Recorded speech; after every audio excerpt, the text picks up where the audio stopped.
Hello students, I am Anita, your science teacher. I hope you all are good and doing your studies very well. So here I am going to start 9th class science worksheet number 69 and chapter is work and energy. So we have studied about potential energy and kinetic energy earlier in worksheet number 67 and 68. So today we will study about law of conservation of energy.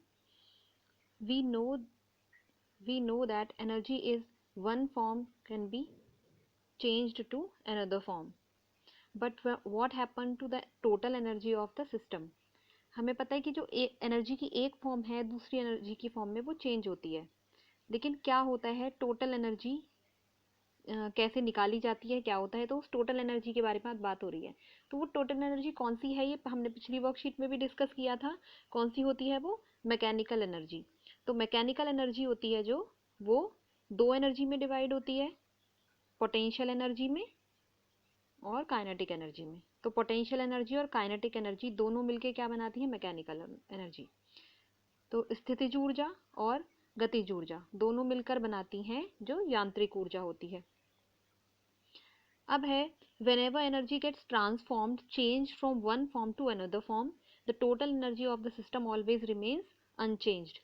तो जब energy एक form से दूसरी form में transform होती है तो जो उसकी टोटल एनर्जी है वो कैसी रहती है सिस्टम की? वो अनचेंज रहती है, उतनी ही रहती है, कांस्टेंट रहती है जितनी की पहले थी। This is due to the law of conservation of energy. और ये किसकी वजह से है? Law of conservation of energy. According to this law, energy can neither be created nor be destroyed, it can only be transformed from one form to another. तो energy को ना हम डिस्ट्रॉय कर सकते हैं और ना ही हम क्रिएट कर सकते हैं, बस क्या हो सकती है? एक फॉर्म से दूसरी फॉर्म में ये ट्रांसफॉर्म होती है। The law of conservation of energy is valid in all situations and for all kind of energy transformations. तो ये जो वैलिड है सभी सिचुएशन में और हर टाइप की एनर्जी में, हर टाइप की जो एनर्जी कंजर्वेशन ट्रांसफॉर्मेशन होता है सब में ही ये वैलिड है। तो इसके कुछ एग्जाम्पल हैं, जैसे तो हम अपनी डेली लाइफ में देखते हैं कि जो सोलर एनर्जी है, सोलर प्लांट्स क्या करते हैं? फोटोसिंथेसिस में सोलर एनर्जी लेते हैं और उससे क्या बनाते हैं? अपना फूड बनाते हैं। तो उन्होंने क्या बनाया? केमिकल एनर्जी बनाई, उससे ग्लूकोज बनाते हैं अपना फूड। तो क्या बनाया उन्होंने? जो सोलर एनर्जी है उससे उन्होंने केमिकल एनर्जी बनाई। ऐसे ही जो पावर प्लांट्स होते हैं, तो हम देखते हैं जो हाइड्रो इलेक्ट्रिक पावर प्लांट्स होते हैं, जो पानी से जो बिजली बनाई जाती है, तो वहाँ पे क्या होते हैं? डैम होते हैं, ऐसे कर पीछे उसके पानी को रोका जाता है यहाँ पे डैम के पीछे। तो वो कौन सी ऊर्जा है? जो स्थितिज ऊर्जा, पोटेंशियल एनर्जी है। तो क्यों? क्योंकि उसने स्टोर कर रखी है एनर्जी, वो एक जगह रुका हुआ है पानी वहां पर। लेकिन जब इलेक्ट्रिसिटी बनाने के लिए टरबाइन को घुमाना होता है तो क्या करते हैं? फिर उसको एकदम से पानी छोड़ा जाता है, तो वो किस में चेंज होती है? उसकी काइनेटिक एनर्जी में चेंज होती है, और पानी को एकदम से छोड़ा जाता है जिससे टरबाइन चलाए जाते हैं और फिर जनरेटर चलता है और तब बिजली बनाई जाती है। तो वहाँ पे क्या हो रहा है? वहाँ पे पोटेंशियल एनर्जी है जो किस में चेंज हो रही है? काइनेटिक एनर्जी में चेंज हो रही है, राइट। तो उस वाली जो कंडीशन है उसमें पोटेंशियल एनर्जी पहले काइनेटिक एनर्जी में चेंज हुई और उसके बाद किस में चेंज होती है? इलेक्ट्रिकल एनर्जी में, जिससे कि इलेक्ट्रिसिटी बनाई जाती है। ऐसे ही हम अगर देखें जो थर्मल पावर प्लांट्स होते हैं, उसमें क्या है? कोयले से जो कोल है वो जलाया जाता है, तो उसमें रासायनिक ऊर्जा है। रासायनिक ऊर्जा से क्या बनाई जाती है? हीट एनर्जी बनाई जाती है। जो केमिकल एनर्जी है उसकी कोल की, उससे फिर जो हीट एनर्जी है वो बनाई जाती है, और हीट एनर्जी से फिर क्या किया जाता है? वो किस में चेंज होती है? हीट एनर्जी वो काइनेटिक एनर्जी में चेंज होती है, और किस में चेंज होती है? इलेक्ट्रिकल एनर्जी में। उससे क्या बनाई जाती है? बिजली बनाई जाती है। तो हम देख रहे हैं कि इन सभी एग्जाम्पल में जो एनर्जी है वो एक फॉर्म से दूसरी फॉर्म में ट्रांसफॉर्म हो रही है। तो हमने जो पिछली वर्कशीट में भी जैसे हमने देखा था कि जो बो ऑफ स्ट्रिंग थी, स्ट्रिंग वाला था, तो उसमें भी क्या था? जो बो की जो स्ट्रिंग थी उसको जब स्ट्रेच कर रहे थे, ऐसे स्ट्रेच की थी, तो क्या था उसमें? जो पोटेंशियल एनर्जी थी वो स्टोर हो गई थी। जब उसको छोड़ रहे थे, जब उसको रिलीज कर रहे थे वापस से, तो वो जब एरो यहाँ से गया तो किस में चेंज हो गया? वो काइनेटिक एनर्जी में। तो वहां भी हमने देखा था कि एक फॉर्म से दूसरी फॉर्म में चेंज होती है एनर्जी। तो अब आगे हम देख लेते हैं ये कंसिडर अ सिंपल एग्जाम्पल। एक एग्जाम्पल के थ्रू यहाँ पे एक्सप्लेनेशन है इसकी। Let an object of mass m be made to fall freely from a height h। तो एक ऑब्जेक्ट है, m मास की ऑब्जेक्ट है, और उसको फ्रीली फॉल करा रहे हैं h हाइट से। At the start it's potential energy mgh and kinetic energy 0। तो जब स्टार्ट करेंगे, हम यहाँ पे देख रहे हैं जब यहाँ पे स्टार्ट किया है, ये कुछ भी कोई भी ऑब्जेक्ट हो सकती है, आप छत पे बॉल लेकर जा रहे हो, कुछ भी लेकर जा रहे हो, तो इतनी हाइट पे आप उसको लेके गए हो, तो जब आप हाइट पर लेकर गए हो तो क्या है, जितनी हाइट पे जाएगी उतनी ज़्यादा उसमें पोटेंशियल एनर्जी होती जाएगी। इतनी हाइट पे लेके जा रहे हो तो थोड़ी कम है, और उससे ज़्यादा लेकर जाओगे तो ज़्यादा पोटेंशियल एनर्जी, इतनी हाइट पे लेके जा रहे हो तो बहुत ज़्यादा पोटेंशियल एनर्जी। तो यहाँ पे ये मैक्सिमम हाइट पे है अपनी, तो यहाँ पोटेंशियल एनर्जी कितनी है, पीई है यहाँ पे मैक्सिमम। काइनेटिक एनर्जी यहाँ पे 0 है, क्यों, क्योंकि ये स्टेशनरी है, ऑब्जेक्ट मोशन में नहीं है, तो काइनेटिक एनर्जी यहाँ पे 0 है। अब जब ऊपर से इसको थ्रो किया जाएगा तो क्या हो रहा है, यहाँ पे हम देख रहे हैं कि जो पोटेंशियल एनर्जी है वो डिक्रीज होनी शुरू होती है। क्यों, क्योंकि मोशन स्टार्ट हो गया है, जैसे जैसे नीचे हाइट कम होती जाएगी, अब यहाँ थी हाइट पहले, अब यहाँ हो गई, तो क्या हुआ, काइनेट जो पोटेंशियल एनर्जी है वो कम होती जाएगी। ऐसे ही जब यहाँ आएगी ऑब्जेक्ट तो और कम होती जाएगी। लेकिन काइनेटिक एनर्जी का क्या है, वो बढ़ रही है लगातार। क्यों बढ़ रही है, क्योंकि वेलोसिटी लगातार बढ़ रही है। अब हम देखें कि काइनेटिक एनर्जी होती है जो ई के, उसका फॉर्मूला क्या होता है, हाफ एम वी स्क्वायर। तो अगर वेलोसिटी बढ़ेगी तो काइनेटिक एनर्जी भी बढ़ेगी, और जब वेलोसिटी 0 होगी तो ये टोटल 0 हो जाएगा। तो जब यहाँ पे थे तो वेलोसिटी 0 थी, तो इसलिए क्या था, काइनेटिक एनर्जी 0 हो गई थी यहाँ पे।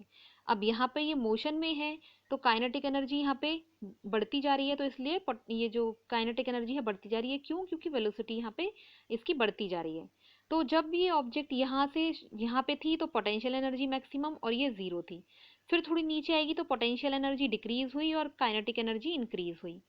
अब जब उससे नीचे ये ऑब्जेक्ट आएगी, जब ग्राउंड से थोड़ा सा ऊपर है, यहाँ पे ग्राउंड दिख रहा है उससे बहुत थोड़ा सा ऊपर है, तो क्या है, जो काइनेटिक एनर्जी है वो मैक्सिमम हो गई और पोटेंशियल एनर्जी कैसी हो गई, मिनिमम हो गई।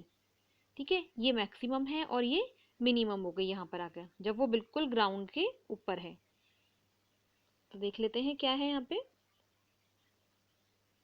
तो इसमें है at start its potential energy mgh and kinetic energy equal to 0 because its velocity is 0। तो यही है ना कि वेलोसिटी क्या है यहाँ पे 0 है, क्योंकि ऑब्जेक्ट स्टेशनरी है, मोशन में नहीं है, तो वेलोसिटी 0 है, इसलिए काइनेटिक एनर्जी भी 0 हो जाएगी। दस the total energy of the object mgh। तो टोटल एनर्जी कितनी हो गई, mgh, क्योंकि काइनेटिक एनर्जी तो 0 है, तो टोटल एनर्जी क्या निकाल रहे हैं हम, kinetic energy plus potential energy. अब काइनेटिक एनर्जी 0 है तो टोटल कितनी हो जाएगी, बस potential energy. As it falls, its potential energy will change into kinetic energy if if v is the velocity of the object at a given instant, the kinetic energy equal to half mv square। तो यहाँ पे क्या लिया है, v को मान लिया है वेलोसिटी इस ऑब्जेक्ट की, तो क्या हो जाएगी काइनेटिक एनर्जी यहाँ पे half mv square. As the fall of the object continues potential energy would decrease while the kinetic energy would increase. तो जब वो नीचे लगातार गिरती रहेगी तो क्या होगा, जो उसकी काइनेटिक एनर्जी है वो इंक्रीज होती जाएगी, क्योंकि वेलोसिटी उसकी बढ़ रही है जैसे जैसे नीचे गिरेगा, और पोटेंशियल एनर्जी उसकी डिक्रीज होती जाएगी। नेक्स्ट है when the object is about to reach the ground, जब वो बिल्कुल ग्राउंड पे पहुंचने वाली होगी, at height h equal to 0, जब उसकी हाइट कितनी है, बिल्कुल 0 हो गई है, its velocity v will be the highest. तो v जो वेलोसिटी है वो उसकी हाईएस्ट होगी, जो बिल्कुल नीचे आके, उससे ज़्यादा नहीं हो सकती फिर, तो वो कितनी हुई, हाईएस्ट हो गई उस टाइम पे। Therefore the kinetic energy would be the largest and potential energy the least. अब वेलोसिटी हाईएस्ट हो गई, वेलोसिटी मैक्सिमम है, तो वहाँ काइनेटिक एनर्जी भी मैक्सिमम होगी और पोटेंशियल एनर्जी क्या होगी, मिनिमम होगी, क्योंकि मैक्सिमम वो ऊपर थी, जैसे जैसे नीचे आते जाएंगे तो वो क्या हो जाएगी, मिनिमम। तो यहाँ पे हम ये क्या बताना चाह रहे हैं कि जो टोटल एनर्जी है वो कांस्टेंट रहेगी। जैसे यहाँ देखें तो मैक्सिमम थी, ये 0 थी, हम थोड़ा नीचे जब ये नीचे आई है ऑब्जेक्ट तो ये डिक्रीज हो रही है, ये इंक्रीज हो रही है, पर टोटल इनका बराबर ही रहेगा। ये मिनिमम है, ये मैक्सिमम है। ठीक है, तो आगे इसको और देखेंगे एग्जाम्पल से, इसके क्लियर हो जाएगा ये अभी आपको। फिर है therefore the kinetic energy would be largest and potential energy the least, however the sum of the potential energy and kinetic energy of the object would be the same at all points। तो इसलिए क्या देख रहे हैं कि सभी points पे, चाहे वो यहाँ पे थी, चाहे वो यहाँ आ गई, यहाँ पे, चाहे वो नीचे आ गई, इनका जो टोटल है, सम है काइनेटिक एनर्जी और पोटेंशियल एनर्जी का, वो कांस्टेंट रहेगा, बदलेगा नहीं, वो एक जैसा ही रहेगा। तो mgh plus half M V square equal to constant. ठीक है, तो ये समझने वाली चीज है कि जो टोटल एनर्जी है वो किसके बराबर होती है, काइनेटिक एनर्जी और पोटेंशियल एनर्जी के सम के बराबर होती है। The sum of kinetic energy and potential energy of an object is its total mechanical energy, और टोटल एनर्जी को क्या बोल रहे हैं, टोटल मैकेनिकल एनर्जी। तो अब यहाँ पे देख लेते हैं जो इसका एग्जाम्पल यहाँ पे दिया हुआ है, ये है we find that during the free fall of the object, the decrease in potential energy at any point in its path appears as an equal amount of increase in kinetic energy। तो क्या देख रहे हैं, जब object यहाँ पे free fall वाली condition में है, ऑब्जेक्ट नीचे आ रही है, तो क्या है, डिक्रीज हो रही है पोटेंशियल एनर्जी, और क्या होता जा रहा है, उसी पाथ में जो काइनेटिक एनर्जी है वो इक्वल अमाउंट में वो इंक्रीज होती जा रही है। तो दोनों का जो टोटल है वो कैसा रहेगा, कांस्टेंट रहेगा। Now, there is thus a continual transformation of gravitational potential energy into kinetic energy। तो क्या हो रहा है, यहाँ पे ट्रांसफॉर्मेशन हो रहा है, जो पोटेंशियल एनर्जी है वो धीरे धीरे किस में चेंज हो रही है, काइनेटिक एनर्जी में, क्योंकि यहाँ काइनेटिक एनर्जी जीरो थी, यहाँ पे इंक्रीज हो रही है। तो कहाँ से इंक्रीज हो रही है, क्योंकि ये डिक्रीज हुई है, तो क्या हो रही है, एक दूसरे में ये ट्रांसफॉर्म हो रही है। तो यहाँ से पता चल रहा है कि एनर्जी क्या हो रही है, डिस्ट्रॉय नहीं हो रही है और ना क्रिएट हो रही है, एक दूसरे में क्या हो रही है, ट्रांसफॉर्म हो रही है बस। तो अब देख लेते हैं इसके क्वेश्चन आंसर। तो first question is state the law of conservation of energy. So you can write your answer from here, law of conservation of energy. सो ये है according to this law, this की जगह लिख सकते हैं according to law of conservation of energy. फिर उसके बाद लिखेंगे energy can neither be created nor be destroyed, it can only be transformed from one form to another form, right? First you have to write according to law of conservation of energy, then energy can neither be created nor be destroyed, it can only be transformed from one form to another. Now second question is why does the oscillating bob eventually come to rest, what happened to its energy eventually, is it a violation of the law of conservation of energy, discuss। तो क्या पूछ रहे हैं, जो oscillating Bob होता है, जो हमें पता है ना पेंडुलम होता है जैसे, तो जैसे यहाँ पे किसी को बॉब है, यहाँ पे जो पेंडुलम है, छोटी सी बॉल है, वो जैसे जो क्लॉक में लटका हुआ होता है नीचे, तो ऑसिलेटरी मोशन कौन सा होता है, जो ये होता है, वापस यहाँ से चला और यहाँ वापस आया, यही तो है। तो ये वाला जो मोशन है, ये बॉब है, इवेंचुअली रुक जाता है। क्या होता है, कुछ टाइम के बाद अल्टीमेटली क्या होता है, ये रुक जाता है। तो क्यों रुक जाता है और इसके एनर्जी के साथ क्या होता है, क्या ये इसके अगेंस्ट है, जो law of conservation of energy है, क्या ये इसको अपोज करता है, तो ये इन्होंने पूछा है इस वाले क्वेश्चन में। तो इसका आंसर आप लिखेंगे इस टाइप से, इसका आंसर आप ऐसे लिखेंगे, the bob doesn't oscillate forever, जो बॉब है वो हमेशा के लिए ऑसिलेट नहीं करेगा। It comes to rest because air resistance resist its motion. तो जो एयर की वजह से जो रेजिस्टेंस लग रहा है, रेजिस्टेंस फोर्स लग रहा है, उससे क्या होगा, रेजिस्ट करेगा वो इसके मोशन को और इसे रोक देगा। The Bob loses its kinetic energy to overcome this friction and stops after some time। तो जो बॉब है वो क्या करेगा, जो काइनेटिक एनर्जी है उसकी वो डिक्रीज होती जाएगी। क्यों डिक्रीज होती जाएगी, क्योंकि वो किसकी वजह से डिक्रीज हो रही है, वो फ्रिक्शन की वजह से। जो फ्रिक्शन है उसको रोकने में वो अपनी एनर्जी लगाएगा। तो आफ्टर सम टाइम तो क्या होगा, वो रुक जाएगा कुछ टाइम के बाद, क्योंकि सारी जो एनर्जी है वो उसी में लगा देगा, उसके फ्रिक्शन से बाहर निकलने के लिए। The law of conservation of energy is not violated because the energy lost by the bob to overcome friction is gained by its surroundings।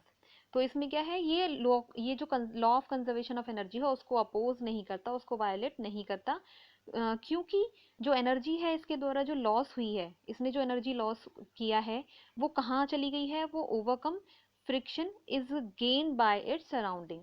तो जो सराउंडिंग है, एनवायरमेंट है, वो कहाँ चलेगी, सराउंडिंग में चलेगी उस सिस्टम की। तो जो हीट एनर्जी की फॉर्म में वो कहाँ चलेगी, सराउंडिंग में। Hence the total energy of the Bob and the surrounding system remain conserved. तो वो कैसी रहती है, कांस्टेंट रहती है, कंजर्व्ड रहती है। ठीक है, तो इसका आंसर आप इस टाइप से लिखेंगे। तो क्या है इसका मतलब, कि जो बॉब है जो ऑसिलेट कर रहा है उसकी एनर्जी धीरे धीरे, क्योंकि फ्रिक्शन है, एयर फ्रिक्शन तो लगेगा ही, तो वो उसकी एनर्जी वहाँ खर्च होती है, क्योंकि उसको एनर्जी अपनी एनर्जी देनी पड़ रही है मूव करने में, उसको ऑसिलेटरी मोशन करने में। तो वो क्या है, जो एनर्जी उसने लूज की है वो कहाँ जा रही है, सराउंडिंग में जा रही है, लेकिन फिर भी कहाँ रहेगी, वो कंजर्व्ड रहेगी, कांस्टेंट रहेगी, क्योंकि वहां से ट्रांसफर होकर वो सराउंडिंग में चली गई है हीट एनर्जी की फॉर्म में, right. Now next question, an object of 20 kg is dropped from a height of 4 meter. Complete the table by computing the potential energy, kinetic energy in each case. यहाँ पे acceleration of gravity दिया हुआ है हमें small जी 10 metre पर second square. तो इस वाली टेबल में पुट करनी है जो वैल्यूज हैं। तो यहाँ पे हम देख रहे हैं इन्होंने क्या लिए, यहाँ पे एच कर लेंगे, ये एम नहीं है, height eight which object is located, तो यहाँ पे एच कर लेंगे। एच कितनी दी हुई है हाइट, पहले है यहाँ पे 4 मीटर, मीटर में है ये, फिर 3 मीटर, फिर 2 मीटर और फिर 1 मीटर, और यहाँ पे क्या है, जस्ट अबव द ग्राउंड। तो सबसे पहले क्या दी हुई है इन्होंने, जब 4 मीटर पे है तो यहाँ पे है 800 जूल, ये गिवन है।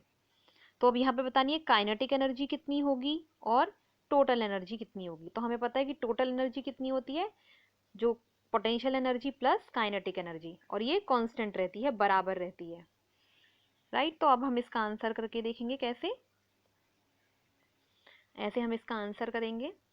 तो सबसे पहले हम लिखेंगे मास या द्रव्यमान कितना है, 20 kg दिया हुआ है। तो जो फर्स्ट वाली कंडीशन है उसमें हाइट है 4 मीटर और जी की वैल्यू 10 मीटर पर सेकेंड स्क्वायर है। तो हम निकालेंगे सबसे पहले पोटेंशियल एनर्जी, mgh से हम निकाल लेंगे कितनी हुई, 20 इंटू 10 इंटू 4, तो ये आ जाएगी 800 जूल। तो काइनेटिक एनर्जी कितनी होगी, 0 हो जाएगी। क्यों, क्योंकि वहां पे दी हुई है एनर्जी, ये वाली दी हुई है, ये वाली पोटेंशियल एनर्जी कितनी हुई, mgh 800 हो गई, और ये वाली कितनी हो गई, 0 हो गई।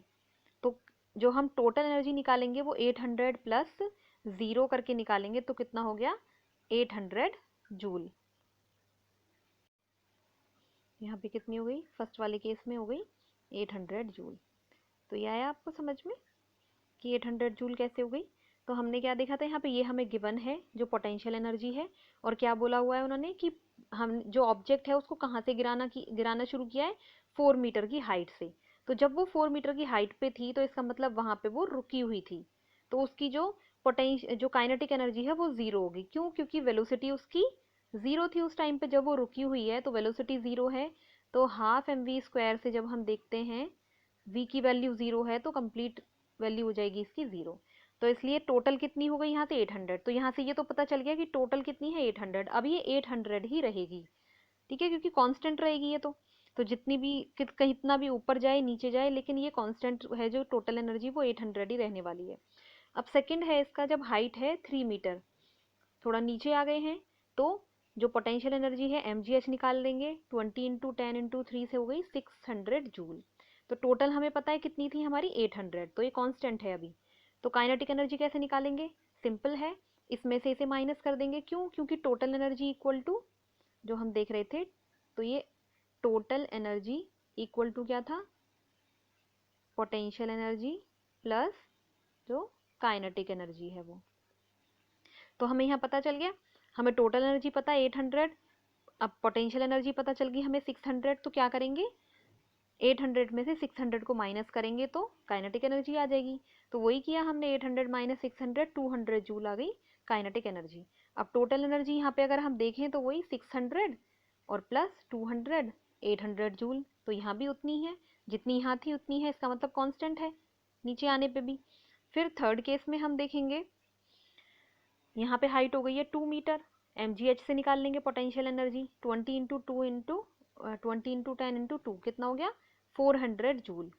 तो हमें ये पता है कि टोटल कितनी थी 800। अब हम 800 में से 400 माइनस करेंगे तो हमें काइनेटिक एनर्जी मिल जाएगी, तो ये हुई 400 जूल। तो 400 ही हुई potential energy, 400 kinetic energy, total फिर से हो गया 800। तो फिर से कांस्टेंट है। तो ये क्या है, एक दूसरे में ट्रांसफॉर्म हो रही हैं। पहले पोटेंशियल एनर्जी कितनी थी, 800 मैक्सिमम थी, और जहाँ पे काइनेटिक एनर्जी 0। फिर सेकंड केस में जब आए तो पोटेंशियल एनर्जी हो गई थी 600, डिक्रीज हुई थोड़ी सी, और जो काइनेटिक एनर्जी है वो बढ़नी शुरू हो गई 200, पर रही कितनी टोटल 800। ऐसे ही जब फोर्थ केस है, जब हाइट है 1 मीटर, फोर्थ केस में क्या है, हाइट है 1 मीटर, तो जो पोटेंशियल एनर्जी है वो निकालेंगे तो कितनी आएगी, 200 जूल। तो टोटल हमें पता है 800 है, 800 में से 200 माइनस करेंगे तो आ जाएगी काइनेटिक एनर्जी 600 जूल। तो यहाँ पे जो पोटेंशियल एनर्जी है वो कैसी है, मिनिमम है, और काइनेटिक एनर्जी कैसी है यहाँ पे 600 है इस टाइम पे, और ये कैसी है, ये इस टाइम पे मिनिमम है। तो कितनी हो गई टोटल, 800 जूल हो गई। तो टोटल अभी भी उतना है, तो इसका मतलब टोटल कैसा है, कांस्टेंट है। तो अब हम इसको टेबल में पुट कर लेंगे। तो ये हमारी टेबल थी। तो यहाँ पे हमें 800 जूल ये गिवन था जो ब्लैक से है। फिर है जब 3 मीटर हो गई थी हाइट दूसरे वाले में, तो पहले ऊपर वाले में हम 0 लिख लेंगे काइनेटिक एनर्जी, और टोटल कितनी हुई 800 जूल, ये हमारी निकल के आई थी। तो फिर दूसरा है जब हाइट 3 मीटर है, तो वहाँ पे पोटेंशियल एनर्जी हमने जो निकाली थी वो कितनी थी, 600 जूल आई थी। फिर काइनेटिक एनर्जी हमने निकाल ली थी 800 में से 200 माइनस करके, तो वो कितनी आ गई थी, फिर 800 आ गई जो टोटल वाली थी।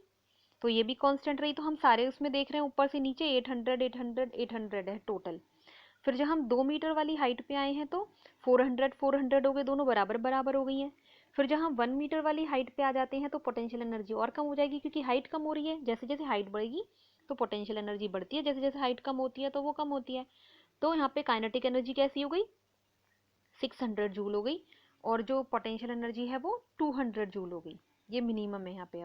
अब हम और जब जस्ट अबव द ग्राउंड यहाँ पे है, कितनी है, 0 है बिल्कुल, सबसे कम यहाँ पे हो गई मिनिमम, ये 0 हो गई। और जो काइनेटिक एनर्जी है वो मैक्सिमम हो गई यहाँ पर 800 जूल, जब बिल्कुल ग्राउंड से ऊपर है। तो पोटेंशियल एनर्जी वहाँ 0 हो गई, मिनिमम है, और 800 जूल कैसी है, मैक्सिमम है, सबसे ज़्यादा है।